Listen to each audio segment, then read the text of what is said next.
Seguimos com Liberdade, agora vamos conversar com o comentarista político Caio Coppola. Oi, Caio, boa tarde. Boa tarde, Roberta. Boa tarde, ao espectador da CNN. Vamos primeiro, então, falar sobre a votação da PEC da imunidade parlamentar, que foi adiada e está prevista para recomeçar daqui a pouco na Câmara dos Deputados. A gente vai acompanhar. Na sessão de ontem, foram mais de 6 horas de análise e tentativas de apressar a votação, mas o presidente da Casa, Arthur Lira, não conseguiu dobrar a resistência dos deputados. No Senado, a votação da PEC emergencial ficou para a próxima quarta-feira. O impasse é o fim do piso para os gastos com saúde e educação. O presidente do Senado, Rodrigo Pacheco, disse que o debate da PEC emergencial não vai atrasar os planos do governo. Vamos ver a fala. Esse cronograma de leitura do parecer, de tempo para discussão e de votação na sessão de quarta-feira é o tempo mais curto que nós enxergamos para poder compatibilizar a importância de se votar a PEC com a necessidade também de amadurecê-la dentro do debate no plenário do Senado. O relator da PEC emergencial, o senador Márcio Bittar, disse que vai excluir do texto o trecho que acaba com o piso para a saúde e educação, mas pretende manter os mecanismos fiscais. Caio, passo para você agora. Qual você acredita que é a PEC mais importante para o Brasil neste momento? A da imunidade seria o momento de estar sendo votada agora? Por que essa PEC está correndo a todo vapor, mesmo com as críticas do Supremo e também da opinião pública? Bom, respondendo objetivamente, né, Roberta, a primeira pergunta, né? Claro que a PEC emergencial, né, que trata de questões fiscais e assistenciais, é muito mais importante para o país. E o nome da proposta, né, ele já sinaliza a sua urgência. Mas aproveitando aqui o ensejo, né, do segundo questionamento, né, finalmente eu tenho a oportunidade de comentar a tal PEC da imunidade a qual eu me oponho. Bastaria restaurar a interpretação literal do artigo 53 da Constituição Federal, né, uma oportunidade que foi perdida pelo plenário da Câmara ao endossar a detenção abusiva de um parlamentar por ordem do Supremo. Então vamos começar recapitulando os fatos que levaram o Congresso a armar esse circo, para depois a gente tratar mais detidamente sobre a palhaçada mais recente. Né? Então, conforme eu havia antecipado ao espectador, né, isso foi sexta-feira passada, na votação da Câmara, o placar, né, pela manutenção da prisão ilegal do deputado Daniel Silveira, ele foi muito mais elástico do que o previsto. 364 deputados federais espalharam aí as cinzas da Constituição, né, que já tinha sido queimada pelo plenário do STF. Isso na quarta-feira de cinzas, depois de ter sido rasgada pelo ministro Alexandre de Moraes, que é de longe, mas assim, de muito longe, o maior carrasco da liberdade de expressão no Brasil desde a redemocratização. Né? E por que nossos insígnes congressistas votaram contra o seu próprio direito constitucional de imunidade parlamentar, ou seja, contra a sua inviolabilidade penal por palavras e por opiniões? Eles sofreram pressão explícita do Supremo Tribunal Federal, representado na imprensa pelas vedetes da corte, né? Os ministros Gilmar Mendes e Marco Aurélio Mello, conhecidos por se manifestarem mais fora dos autos do que nos seus próprios despachos. E por que os parlamentares cederam a essa pressão? Porque eles capitularam. Porque eles se sentem vulneráveis ao arbítrio autoritário dos ministros do STF. É simples. Isso tanto na esfera eleitoral, via TSE, quanto na esfera penal, em razão do foro privilegiado, né? Que é como uma nave alienígena que abduz os processos criminais e os transporta para as gavetas do Supremo, onde eles raramente são vistos e quase nunca são julgados. Então, para entender a postura acovardada do parlamento, basta recordar aquele levantamento do Estadão sobre essa legislatura. Né? 1/3 do Congresso é acusado de crimes ou é réu em ações. Se não me engano, 38 senadores e 160 deputados. E entre eles está o próprio presidente da Câmara, né, que, segundo a apuração do Congresso em Foco, responde a 8 investigações e é réu no STF numa acusação de recebimento de propina. Agora, vocês acham mesmo que os deputados iriam se indispor com os seus próprios juízes por causa de um colega aí de pouca influência no parlamento? É claro que não. Por isso, semana passada, ao invés de fazerem um juízo próprio, um juízo jurídico daquela prisão inconstitucional, denunciando a ilegalidade dos atos do Supremo, a Câmara Federal optou por fazer um juízo político do deputado preso. E esse grave equívoco, ele se escorou, né, no juízo moral contra esse parlamentar, né, e na opinião pública que foi inflamada pela imprensa, que ao invés de informar a audiência sobre as transgressões do STF, preferiu veicular matérias e matérias e matérias sobre o caráter, sobre a biografia do tal deputado bolsonarista, né? Essa era a alcunha dele. Mas voltando aí ao circo e às suas palhaçadas, a Câmara sabe que o precedente que os deputados criaram é perigosíssimo. Agora o STF pode expedir de ofício mandado de prisão durante investigação sem ser provocado pela polícia ou pelo Ministério Público. Agora o STF pode alegar que a gravação de uma ofensa contra a honra configura um flagrante perpétuo, infinito. Agora o STF ele pode processar e pode prender um político por crime de opinião, confundindo injúrias a ministros com ataques antidemocráticos à instituição judiciária. Agora o STF pode considerar inafiançável qualquer ofensa, bastando invocar a Lei de Segurança Nacional, aquela lei da ditadura que, de acordo com o Supremo, serve para proteger a democracia. Vejam só a contradição. E agora o STF pode escalar, né, para a audiência de custódia dos seus desafetos juízes assessores dos seus próprios gabinetes, o que garante a manutenção ilegal da prisão a título inédito de custódia cautelar. E reparem, todo o circo, além da palhaçada, também tem os seus malabaristas. A advocacia criminal milionária, que é sócia do STF na soltura de corruptos poderosos, já fez o seu malabarismo e inventou uma tese para justificar toda essa ilegalidade. Ela foi batizada de teoria da legítima defesa do STF. Eu estou falando sério, né? E tudo isso, sem exceção, foi inventado na semana passada e carimbado com a habitual pusilanimidade pela Câmara Federal e os seus integrantes acoelhados. Mas agora, né, os deputados, os senadores, eles temem que a exceção se torne regra e se volte contra eles. Especialmente se eles ou se seus estimados colegas praticarem os crimes mais comuns entre os nossos congressistas: corrupção, lavagem de dinheiro, enriquecimento ilícito, todos esses crimes do colarinho branco. Portanto, a verdadeira preocupação de certos parlamentares não é com a questão fundamental da liberdade de expressão ou mesmo com a ingerência, né, do Poder Judiciário no Poder Legislativo.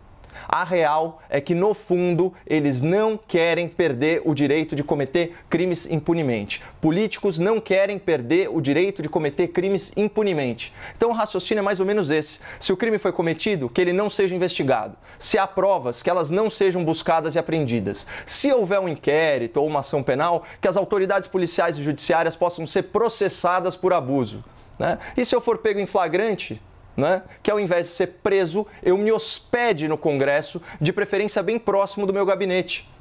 E se for para me destituir de um cargo parlamentar, mesmo que pelo cometimento de um crime grave, que os únicos juízes sejam os meus próprios coleguinhas. É isso que explica, em grande medida, a velocidade ímpar, né, na tramitação dessa proposta, né, e o entusiasmo de certos parlamentares ao defendê-la. Mas para fechar aqui numa nota de rodapé, chega a ser ridículo, patético saber que foram os ministros do STF que apelidaram a proposta de PEC da impunidade, ao invés de PEC da imunidade.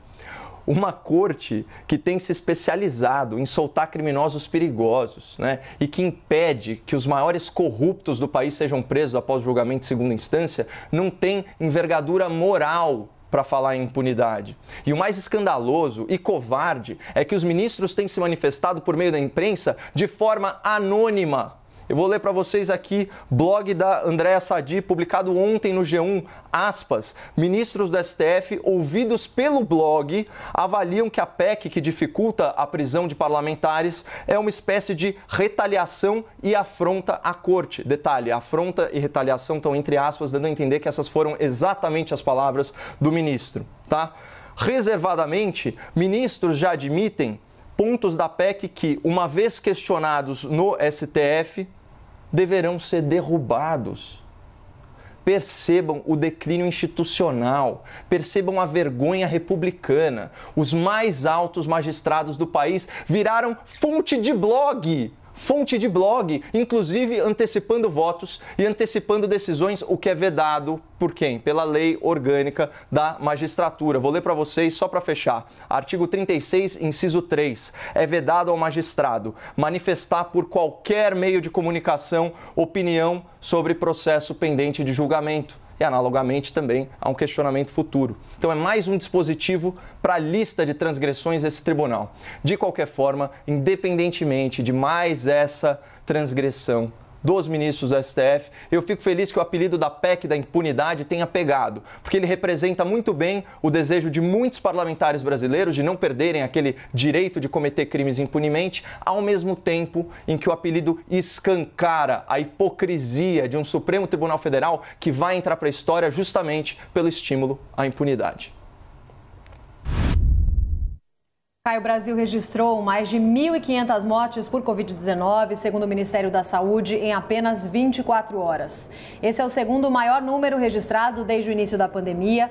Na Bahia, a gente falou aqui na CNN, o governador Rui Costa afirmou que o estado está à beira de um colapso e anunciou medidas mais duras para tentar conter o avanço da Covid-19 no estado. Vamos ver um trecho da fala do governador. Estamos à beira do colapso. E por isso adotamos a posição mais firme nesse final de semana. A partir da manhã de noite, sexta de noite, até segunda de manhã não funciona nada, exceto o serviço essencial e as indústrias. Pelo menos 15 estados do país estão com a ocupação de leitos de UTI, públicos ou privados, acima de 80%. No Distrito Federal, o governador Ibanez Rocha afirmou à CNN que decidiu decretar lockdown a partir da segunda-feira. E aí tudo será fechado das 8 horas da noite, até as 5 da manhã, exceto os serviços considerados essenciais. A partir disso, Caio, qual que é a sua avaliação sobre o cenário da pandemia que a gente está vivendo neste momento aqui no Brasil? Essas medidas como toque de recolher, lockdown, são mesmo as únicas saídas até que a vacinação evolua de forma mais rápida aqui no país? Bom, primeiramente, mais uma vez, a nossa solidariedade, aos familiares dos 1.541 brasileiros que ontem faleceram com Covid-19. Então, as nossas orações para que eles descansem em paz e para que o sofrimento aí dos familiares seja amenizado. Bom, muito do que eu penso sobre esse tema eu já externei no comentário especial de ontem, quando a gente completou um ano de pandemia no Brasil. Então, eu convido o espectador que não teve acesso a esse conteúdo a assisti-lo nas redes, no Instagram, no Facebook, no YouTube. Ele está sob o título Um ano de Covid, isolamento e mortes. Eu consigo enxergar o colapso pontual desses sistemas de saúde aí de certas cidades e estados. Eu não consigo, na verdade, enxergá-los como uma fatalidade, uma fatalidade motivada aí por força maior. E além disso, eu tenho muitas dúvidas fundamentadas sobre a veracidade desses dados, a acuidade, na verdade, desses dados de ocupação nos hospitais, e eu pretendo compartilhar com o espectador. Sempre que eu sustentei a flexibilização do isolamento social horizontal, que é muito diferente do estímulo a aglomerações, foi pela falta do seu embasamento científico e pelo caráter eminentemente político dessas decisões. Então, eu partia de uma premissa básica, que era qual? A disponibilidade de leitos e a capacidade da rede hospitalar de cada uma das regiões. No Brasil, existe uma distribuição desigual aí de UTIs. Então, entre os estados, as regiões norte e nordeste, elas são mais deficitárias, ficando aí com o exemplo da Bahia. Então, segundo um levantamento do Conselho Federal de Medicina, em janeiro de 2020, então antes da pandemia, o Brasil já contava com mais de 45 mil unidades de terapia intensiva. Isso daqui dá 21,4 UTIs para cada 100 mil habitantes. É um número muito superior ao de países desenvolvidos, países como Japão, como Reino Unido, Espanha, Itália. E de acordo com um estudo comparado realizado pela Universidade Johns Hopkins, o Brasil era o terceiro país do mundo com maior quantidade proporcional de leitos para tratamento intensivo. A gente só perdia, se não me engano, de Estados Unidos e Alemanha. E em junho do ano passado, foi um mês muito crítico da pandemia, o número de UTIs do DataSUS cresceu 47%. Ele chegou a mais de 66 mil leitos, o que dá 31,5 UTIs, 31,5 UTIs a cada 100 mil habitantes. E um outro dado muito importante, dessas UTIs, 31.800 públicas, então sob tutela do SUS, e 34.900 privadas. Então, além disso, o Ministério da Saúde, esses são dados de março do ano passado, ele contabilizava mais de 61 mil ventiladores e respiradores operacionais, sendo que mais de 70% desses equipamentos todos estavam em posse do SUS e de instituições públicas de saúde. Então, aqui, numa nota lateral, só para fechar esse argumento, tem também uma questão jurídica relevante, que consta da Lei Federal da Pandemia, o artigo 3º, inciso 7. Ele diz o seguinte: para enfrentamento da emergência de saúde pública, né? As autoridades poderão adotar, entre outras medidas, requisição de bens e serviços de pessoas naturais e jurídicas, hipótese em que será garantido o pagamento posterior de indenização justa. Ou seja, quando a gente fala em sistema de saúde, é sempre preciso pensar globalmente, considerando a estrutura pública somada à estrutura privada. E as autoridades elas nem precisariam recorrer a um regime forçado, esse regime mais forçado previsto na lei da pandemia. É facultado ao poder público contratar o setor privado, como foi feito no aluguel de leitos, ainda que de forma muito incipiente, aqui na cidade de São Paulo. Então, a primeira dúvida que eu tenho é, quando se fala em ocupação dos leitos, de quais leitos a gente está falando? Porque é uma questão muito severa aqui de transparência. Primeiro, o certo seria juntar todos os leitos públicos com os leitos privados, que já houvesse aí acordos de parceria preferencialmente para não ter que acionar aí esse dispositivo, né, da lei federal da pandemia. E mais, esses leitos de UTI, quantos desses leitos são dedicados à Covid e quantos não estão? E vamos lembrar, é muito mais fácil adaptar um leito para tratamento de Covid se ele já é um leito de UTI. Então essas informações elas são fundamentais e não há transparência. Tanto que uma vez eu desafiei o secretário municipal de saúde, ele estava falando que aqui na cidade de São Paulo, que tem, na época, né, tinha 40 leitos de UTI a cada 100 mil habitantes, mais do que a Alemanha, mais do que os Estados Unidos. Então era o lugar aqui no Brasil com maior infraestrutura. Eu desafiei ele publicamente, falo, olha, me mostra então os dados de onde estão saindo esses hospitais, vamos comparar com o registro do DataSUS. Então precisa ter muito mais transparência nesses números. Outra coisa, você soma isso com os repasses bilionários que foram recebidos pelos estados, foram recebidos pelos municípios, está lá no relatório do Banco Central, 78 bilhões de reais enviados para estados e municípios pelo governo federal a título de despesa extraordinária com a pandemia. E desses 38 bilhões ainda estão no caixa, né? Então você vê, as autoridades públicas contavam com uma estrutura robusta do SUS, tá? Contavam com amplos recursos, principalmente em decorrência da pandemia, né? Então são recursos bilionários extras, né? Fecharam o ano positivamente 24 unidades da federação, a facilidade jurídica de poder contratar sem licitação e tiveram muito tempo. Porque esse era um problema que ele chegou telegrafado, primeiro na Europa, depois nos Estados Unidos, isso a primeira onda e a segunda onda. É por isso que eu falei ontem, me assusta esse colapso, parece que só tem 3 motivos possíveis: incompetência, negligência ou corrupção ou, enfim, uma comunhão ou uma combinação, melhor dizer, de algum desses fatores. É lamentável. Tá certo, Caio. Obrigada. Bom fim de semana. Até segunda-feira. Excelente final de semana, Roberto. Muito obrigado.